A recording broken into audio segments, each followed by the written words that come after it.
right, so to start out, I just want to thank you for doing this with me. I really appreciate it. No worries. Um, Hopefully I can help you out. Thank you. You sign the consent form, I'll get it filled out on my part and turned in with my stuff. So Okay. that covers that. There's a chance that this could be on like the University of West Georgia's like their STEM YouTube page. I just want to let you know that possibility is there. That's part of what went with that consent form.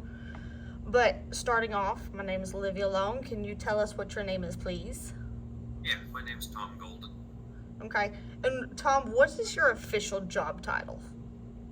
I'm the managing member of Earthgen215. Okay. LLC. So what exactly does that do? Oh man, so many things. um, Predominantly, I carry the main office, which is here in Tallahassee, and so I work with all of the the independent contractors a fair amount. I work with making sure orders come in are made properly. I take care of a newsletter that we put out once a month that you're working on. The one I think I mentioned to you at that gathering up there in Sunbelt, that was about to come out. I'm a couple days behind on that, but regardless, predominantly it's a lot of training as well for the independent contractors to bring people up to speed as to what the product is, how it works, when does it supposed to be applied, how should you apply it, etc. So I have two other partners, and one is in Virginia, and one is in North Carolina. So we're pretty well stretched out here. So whatever I cannot do, they're already on it, or we kind of divide the responsibilities. Okay. So there's a lot of collaboration and teamwork that goes with it. Very much. Very much. I just got off the phone with the guys just a bit ago, right prior to this, actually. All right. What does your educational background and degrees look like? Well, it's an interesting thing. I have a BSBA in management many years ago. Learned more on the street than I learned in school, but regardless, it was great. I graduated in '82. So since then, my business expertise, have owned multiple companies. Was in the restaurant business as well, had three of those. Pilot, diver as well too. So I'm accredited instructor for skiing and all that kind of good stuff. Had a pretty diverse, really business life. It's one thing has led to the other, and from financing to a licensed lending practice. Also, I was a buyer of privately held mortgages and the like all through the country, from Maine to Alaska, actually, and back. And a lot of different things have come across my table over the years, Olivia, and I've been really grateful that I've been able to take advantage of it and been in a posture where I could. I've built homes, carried mortgages on a tremendous amount of property, and over the years led me to this. And I was in a very interesting spot about 10, 15 years ago when this came available to me, and did not realize I was being prepared for such a day as this, where we find so many challenges in the farming space and the ranching space. So that's an interesting story on our webpage that people can read as to why did Tom Golden get here doing this. And it's fascinating, really, and it's a real neat thing. So that's on there. We've got a great webpage and all that stuff for people to look at. Cool. So what does a typical work week look like in your job? Usually longer days, which I like. I'm married and we have children and the like, but my wife and I always worked our businesses together. The average day, I usually spend a fair amount of time with the family in the morning. And by the time things happen, I'm usually here by 9-ish, 9:30. And then a lot of times, we'll be in here till 7 or 8 o'clock, 9 o'clock at night, depending on, we do independent contractor kind of staff meetings. They're independent, but we go over things that have happened, like at the gathering that you and I met one another there. And so our product is built in Colorado, so that's in Mountain Time, and we're in East Coast time. So we're 2 hours earlier than they are. So I can extend into the evening and still catch them at the right time. So it's an involved day. I cover a lot of, but I'm good at that. I seem to have a long suit in that, being able to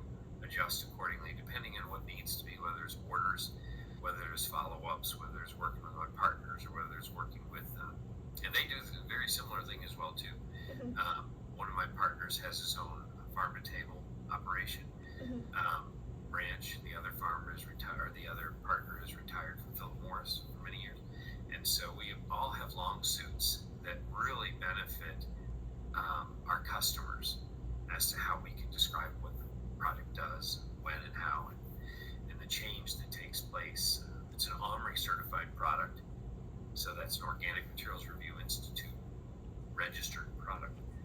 And that's real important these days when you're trying to help people help themselves clear up problems in their soil and with their cattle or their pigs or their chickens or their ostrich or their emu or their giraffe or whatever they're growing. Yeah. We carry it. So it's a very diverse space that we're in, and it's exciting because I've always done things that help people, and most businesses are that way. This particular one is exceedingly abundantly rewarding for what we do. Very cool. So, how does your job impact the community? Well, it's interesting. The community that we work with, farmers and ranchers, we're in the midst of a lot of very large landholders here. And so the community, we're kind of once removed from the actual direct community. What we supply to farmers and ranchers is a product that once they put it out to the community, it's far more beneficial. It's organic, essentially, if they choose to go that route. So we have a lot of, as I mentioned, very large holdings of land here. Not we personally, but our customers do. So I just talked with one farmer, and they're coming on with us. They have, I believe it's 58,000 acres. One of 5 Wow. farms like this. And we handle so many problems with them. And then we go down to the guy that has 20 acres. So we can spread across it. So how we impact the community is we help them with the health of the food that they eat and that we all consume. And as everybody knows, head of lettuce isn't the price that I used to pay 20 years ago when I opened restaurants. We bought them 36 to a case. I think they were about 36 cents a piece. Yeah. So things have changed, but the best thing that you can, probably one of the greatest things that you can see from our perspective is there's 2 ways in my mind to help a farmer most readily. We can increase yield, which we do substantially, and we can decrease costs, or we can have him decrease costs, and we do that significantly. So when you've got your yield going this way and your costs going this way, it's more prosperous for the farmer. The more prosperous the farmer is, the less the cost at the grocery store that you and I are paying, to include everything. It's a large cycle of food that we have coming to us. Oh, yeah. So, how does the community impact your job? The community is a really neat community because most of the guys are very in tune, and gals are very in tune with the health of their land. So, and the nice thing is too, all the farmers and the ranchers that I deal with, as far as the community that we work with, they're very conscious of the health of not only their land but their cattle, as well as their poultry. Their livelihood depends on it, and so does our livelihood, in a sense, of how we're going to do thing-wise, depends on it as well. So how we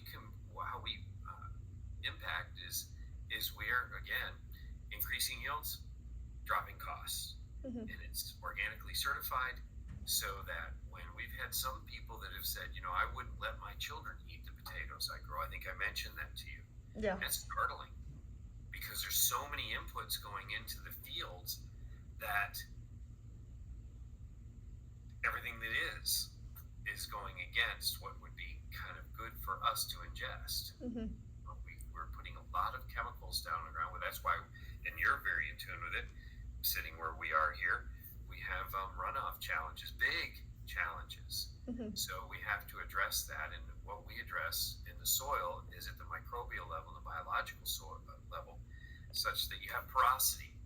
Not only is our product beneficial for the plants, we also chelate the heavy metals that are in the soil, and it breaks it down, returns the ground back to the way it was. That's why the name of the company is Earthgen215. Genesis 2:15 says, Adam, take care of the garden, dress it and keep it. That's what we do. If it's dressed and kept, if it's dressed and kept, it's not the opposite of that, which is not even, you don't even want to talk about it. Yeah. But we've seen most of the thing that I'm leading people to do now is, and it used to always be done, is that it's a no-till type of agriculture. So you don't upset the microbial balance and the worm cultures that are in the ground. And also, it allows that which takes place at the nodule level, at the root structures, to maintain that wonderful balance so that you can have nitrification, which plants can take up ammonium, but they can't take up what you and I are breathing right here. So, and then ammonium, other microbes change that into nitrites, other microbes change it into nitrates, and then it's denitrified and puts it back to where we can breathe. All that's taking place at the root structure. That's our world. We deal under the ground. As though you got into a little craft and you said, let's go underneath. Let's look around. Let's see what's happening here and how we can improve it so that we can have abundance like we always have. Very cool. So what recommendations would you have for students who want a job like yours in the future? Oh gosh, it's exciting. I'll give you a recommendation. Pay attention. Number one, of what's happening out here. It was just written up in the Wall Street Journal probably 6 months ago that the regenerative space, as we call it, if you have a whole pie, the regenerative space is increasing 14.5% per year for the next 5 years. Even if it's 14%, that's pushing 70%, taking away from your fertilizer space. Now, a lot of your fertilizer companies are trying to get into the regenerative space. We've been at it 28 years. We've got about 1,500 studies. 11 of them are listed on our webpage. We know what we have. We know how it's done. And what I mentioned to you, I think, over that one time, I think it was yourself, I pulled out that one chart that talked about the harmonization of what's going on in the ground with vibrations versus, hey, we got all these elements and let's just pitch them around and we'll try to figure out what ratios or whatever.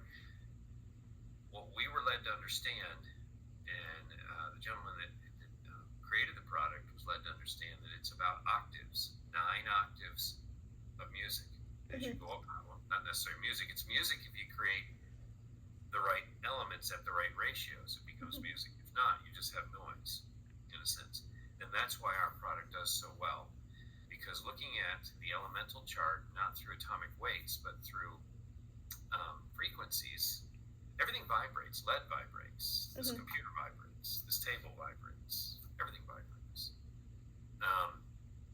But in order to make a harmony and a harmonic, you have to pay attention to how to create that. So your question was, what do you see for kids in the future? It is fascinating, absolutely fascinating, and it's a gift. It's a godly gift, in my opinion, and I see it work. And I only know about 6 different ways that bacteria work. There's probably 6,000 and then some. But what I see is absolutely fascinating. And some of this I didn't know until I got into this space. So I would say the door is wide open and the space is increasing 14% market share. That way it'll leave this much in 5 years left, 30% up here left for the standard everyday way in which things are done. And we have people right now, I just got off the phone not long ago, I think I mentioned it to you. I had 20 countries on a call just like this in South Africa. And they said specifically, we are not going to do to our soil what Americans have done to theirs. That's a wake-up call. It is. Yeah, that's a wake-up call.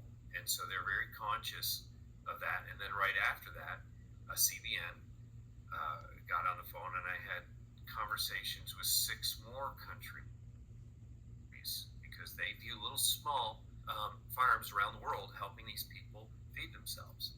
And it can happen.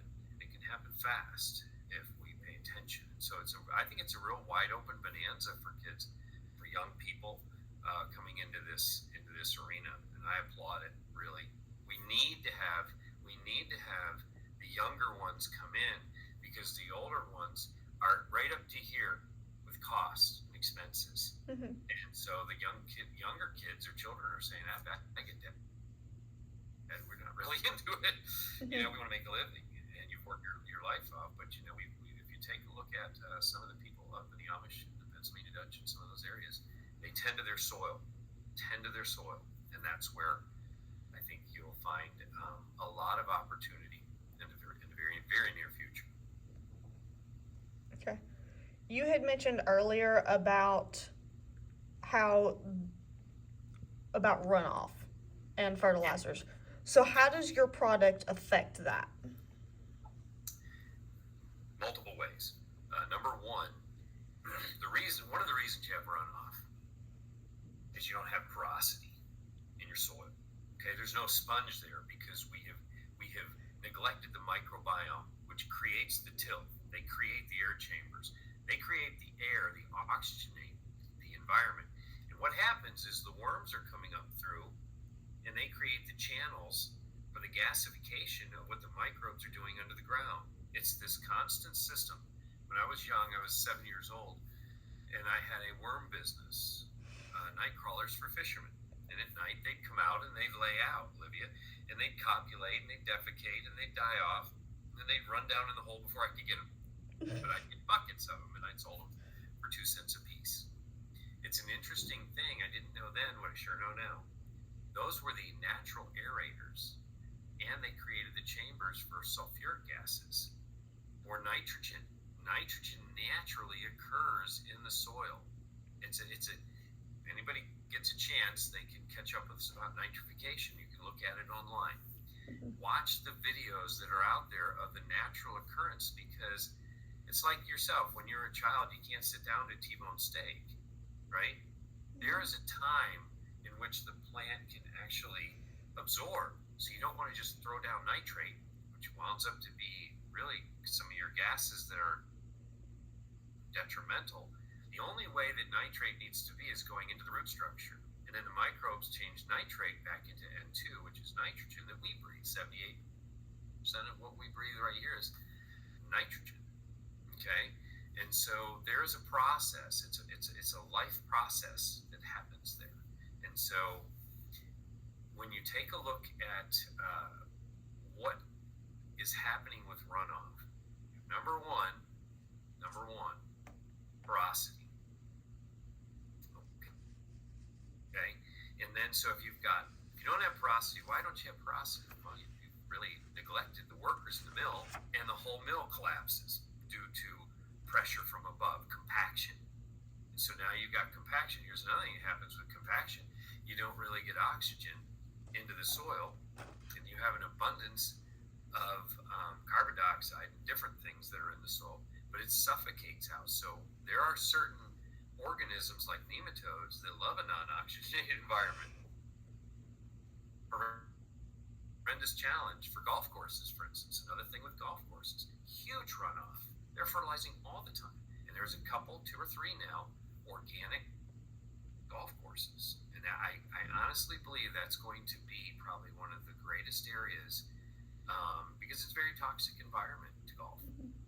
I like to golf, but I don't golf much because I'm too busy. And that's great for me, because I'd rather do this anyways. But lack of porosity creates compaction, and it's all because we are thinking we want something excuse me, bigger, faster, brighter.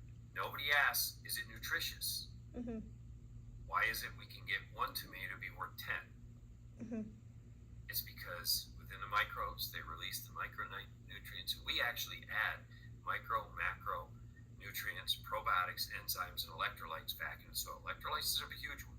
Everything's electrical. A lot of people have never paid attention to it. Stick your finger in a plug, you'll find out, right? Same thing with plants. Plants are electrical, Olivia, and everything under our feet. That's why people have gotten into grounding, right? Walk around with a rubber-based sole versus leather-based soles.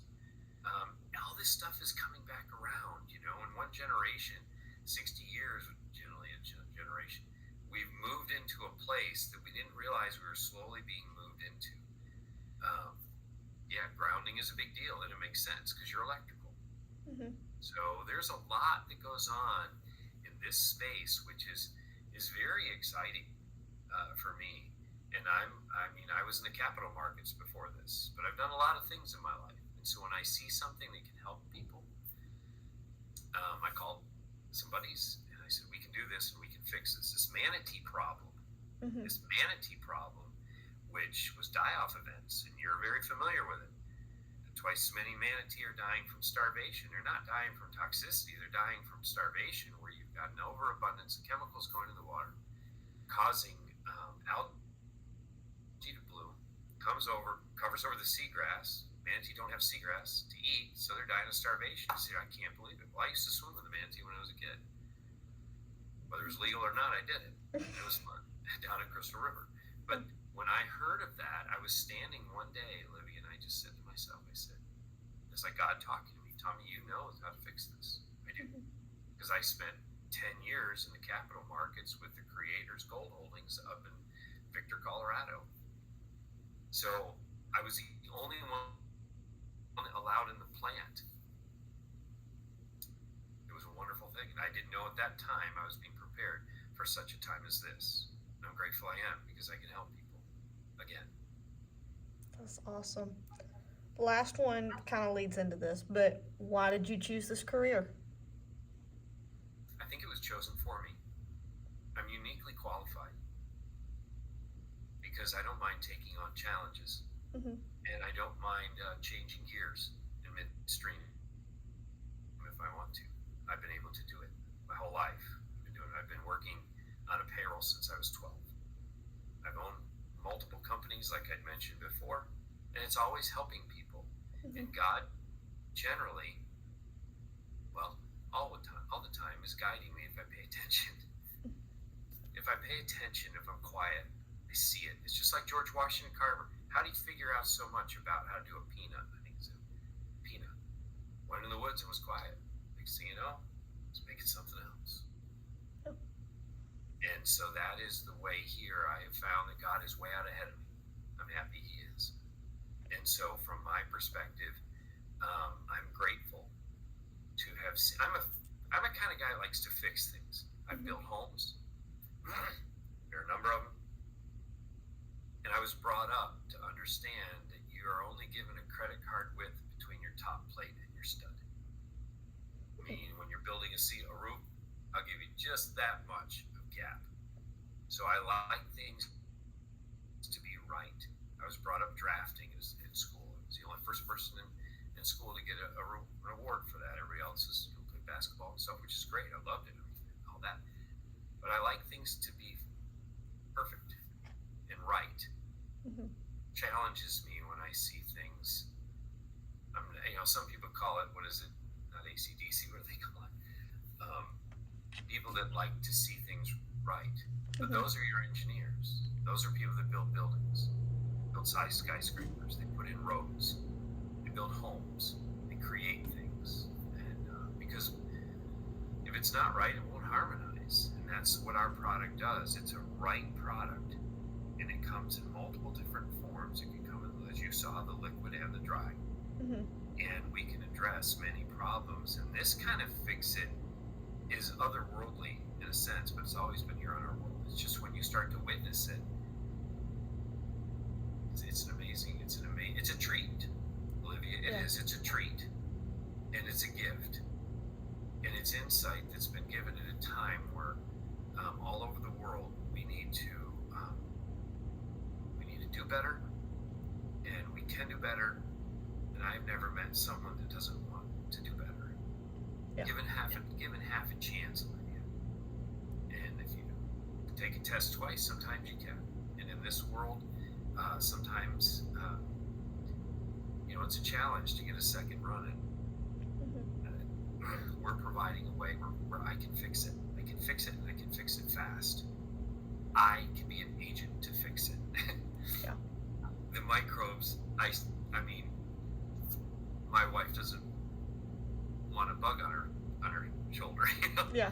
But more and more, I'm that's kind of where I see things happening and why I'm doing what I do. I like change. I don't like to be stagnant. I like to be, unfortunately, I've been able to start again many times through the downturns, which happened before you were probably even understanding what was going on. I've lived multiples of them. And you have to be flexible, and you have to keep your ear to a godly ground, so that when something is coming, you're familiar with it, and you don't lose your head. It's like I was always told our son, and our daughter as well, not so much our daughter, but our son, I said, get a hold of yourself. Because it's going to require, life requires people that can have a hold of themselves, that have ability to stand steady in a storm. Our son told us a story the other night. He had a dream, and it was a very desperate dream. But he came out of it where he was told the adversary in his dream. This is fascinating, and you may want to know more about it later. But he told the adversary in his dream, "Calm seas don't make for a skillful sailor." So I thank God for stormy weather. That's a perspective that we need. We can learn from the challenges that we have. You wind up thanking God for stormy weather, because you're not going to want to get on a sailboat, and I sail. You would not want to get on a sailboat. The guy doesn't know how to get out of the bay. You want to come with me? I've flipped enough of them. I've snapped starboard shrouds out in the middle of the ocean. You want to be a guy that's got his head about it, right? Yep. That's what our country needs. You need men and women that's got a hold of themselves. They're anchored. They're well anchored. They have a really solid foundation. And that's what built the country, to be quite frank with you. Yeah. Men and women had hardware. They were tough. They knew what they could do, and they weren't taking no for an answer. And that's what we, thank God majority of the population is that way, I'd like to think. Tough things go. Look what just happened out here in Appalachian. I graduated from Appalachian State. I was there a month before that storm went through and ripped out the very store I was standing in. Yeah. But all those people, tough people, people-loving people, a godly-centered population, and they help one another. And that's what we're doing here with this product. That's my backbone of why I do it. I could do anything. Really, I could do anything if I wanted to. But this is what I believe Dad would have me to do, which is this. That's awesome. Well, thank you again for meeting with me. That's all I've got. Sure. I really appreciate it. Yeah.